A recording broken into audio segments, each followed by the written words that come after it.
A história da igreja cristã é a maior, mais sangrenta e mais contraditória história já contada. Começa com um carpinteiro crucificado por Roma. E 1500 anos depois, papas em Roma estão coroando reis e queimando hereges. Como o movimento que pregava o meu reino não é deste mundo, se tornou o império político mais poderoso e rico que o Ocidente já viu? Como a fé dos escravos se tornou a arma dos reis? Esta não é uma história de religião, é uma história de poder. O poder do Império Romano, o poder da corrupção humana e o poder de uma ideia que se recusava a morrer. Esta é a autópsia de 2000 anos da batalha pela alma da igreja.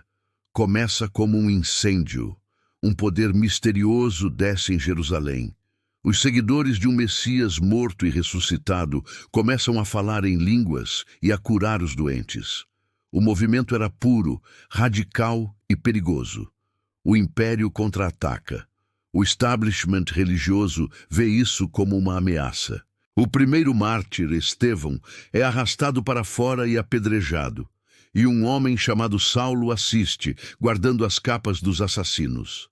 A perseguição é a primeira ferramenta do poder para esmagar a fé. Mas o perseguidor se torna o pregador, Paulo. E a fé se espalha como um vírus para o coração do império, Roma. Em 64 d.C., Roma queima.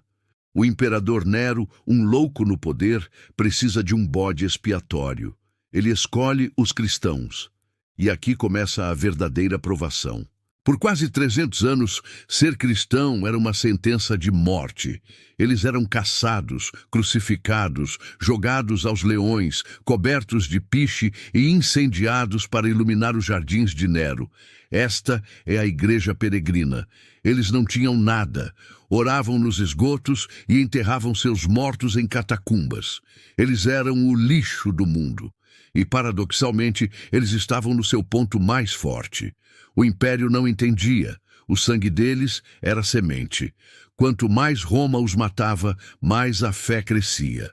O império estava perdendo. A força bruta não funcionava. Então, o inimigo mudou de tática. E esta foi a jogada mais maquiavélica de todas. Se não pode vencê-los, junte-se a eles. Em 312 d.C., o general Constantino marcha sobre Roma. Ele olha para o céu e, supostamente, vê uma cruz. Com este sinal, vencerás. Constantino vence. O cristianismo se torna legal. A perseguição para. Os bispos que antes se escondiam, agora são convidados para o palácio. A igreja recebe isenção de impostos, terras e dinheiro do império. O veneno do poder foi injetado. O imperador, que nem era batizado, agora convoca concílios. Em Niceia, ele preside o debate sobre quem Jesus era. A fusão da igreja com o Estado estava completa. O cristianismo se tornou uma ferramenta para unificar o império. Em menos de 70 anos, o jogo virou completamente. Em 380 d.C., o cristianismo se torna a religião oficial do império. Os perseguidos se tornam os perseguidores. Multidões de monges destroem templos pagãos. Filósofos são silenciados. A igreja provou o sangue do poder. E quando o Império Romano do Ocidente finalmente ruiu, em 476, havia um vácuo de poder. Quem o preencheu? Não um general, mas o bispo de Roma. A igreja não era mais uma peregrina, ela era a nova imperatriz. A idade das trevas não foi a ausência de Deus, foi o auge do poder da igreja. O poder corrompe. A igreja de Roma e a igreja de Constantinopla brigam sobre quem manda mais. Em 1054, elas se excomungam mutuamente. O primeiro grande racha. O motivo? Poder. O Papa agora tinha um exército, as cruzadas. Milhares marcham para libertar Jerusalém, mas no caminho massacram judeus na Europa e até saqueiam a cidade cristã de Constantinopla. A cruz, símbolo de sacrifício, tornou-se uma espada. E se você discordasse da igreja em casa? A Inquisição, um sistema de terror projetado para extrair confissões de heresia. Pessoas eram torturadas em nome de Jesus. O objetivo não era salvar almas, era eliminar a dissidência e confiscar propriedades. O orgulho atingiu o seu pico. O Papa Bonifácio VIII declarou que a salvação dependia de estar sujeito ao Papa, não a Cristo, ao Papa. Ele era o vigário de Cristo, o governante da terra. A corrupção era tão grande que o sistema quebrou. A Igreja teve 2 papas rivais e depois 3 papas, todos ao mesmo tempo, todos se excomungando, todos clamando ser o único representante de Deus na terra. Era uma farsa espiritual. E o fundo do poço? A ganância. Para financiar a Basílica de São Pedro, a Igreja começou a vender indulgências. O perdão de Deus estava à venda.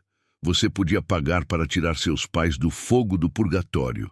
A Igreja se tornou a própria corrupção que ela deveria combater.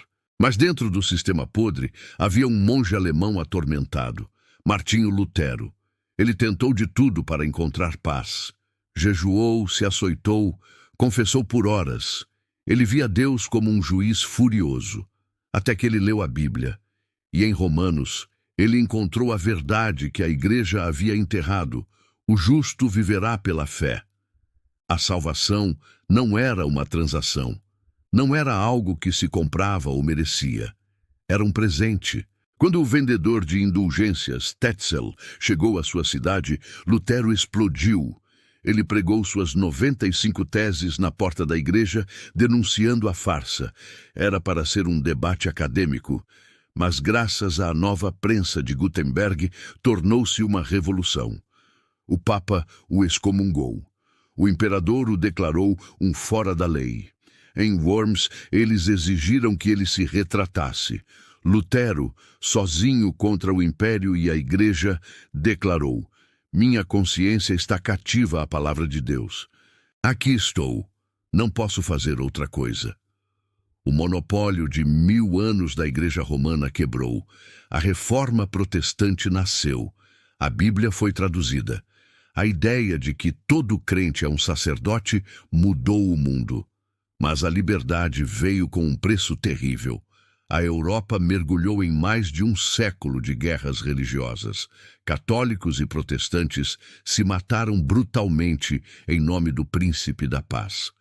A fé, novamente, foi usada como desculpa para o poder. As guerras religiosas enojaram o mundo. A Era da Razão, o Iluminismo, nasceu. Filósofos declararam que a religião era o problema. A Revolução Francesa tentou ativamente destruir a Igreja, entronizando a deusa da razão em Notre-Dame. A Igreja, mais uma vez, se adaptou. Ela perdeu o poder político, mas redescobriu seu poder espiritual. Os grandes despertamentos focaram na experiência pessoal. O pentecostalismo, nascido entre os pobres em Los Angeles, explodiu globalmente. E esta é a maior reviravolta da história moderna. O cristianismo morreu na Europa. A frequência à igreja na Inglaterra, Alemanha, França, despencou. O centro da fé se moveu. Hoje, o cristianismo é uma religião predominantemente do sul global. O cristão típico não é mais um europeu branco. É uma mulher africana ou um jovem asiático.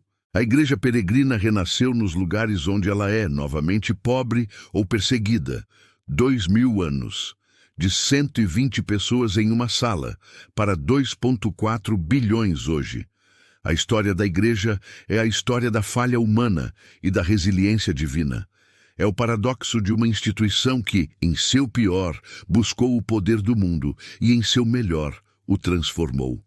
A pergunta permanece: qual igreja você vê hoje? A imperial ou a peregrina? Comente e se inscreva.